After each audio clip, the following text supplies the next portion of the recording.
So in some sense, we'll be circling back after a whole day of a lot of brain stimulus to scientific discovery, and which, of course, in the end is what drives most of us here. The passion that we bring to the subject is based on the act of scientific discovery.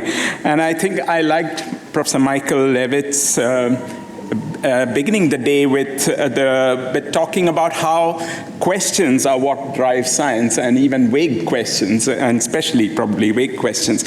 So the process of scientific discovery, in some sense, is a very indeterminate process. You set out to answer one question, and then you end up with something else, a very different one maybe. And that's in some sense the beauty of the scientific process, and in some ways what quickens the pulse for all of us working scientists. So given that, it's a bit of a fool's errand, I feel, to chart the unknown, as this session was titled.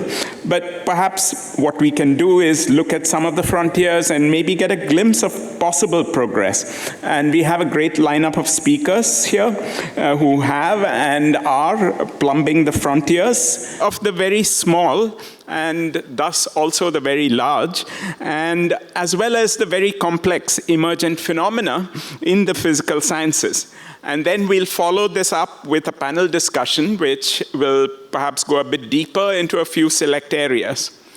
But at the risk of anticipating the speakers, I think a theme that will be running through all the diverse talks is the remarkable paradigm of quantum mechanics.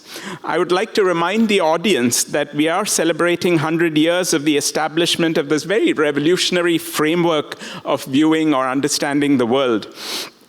And at the same time, one feels that even 100 years later, we are not done in mining this very unusual way of understanding the world.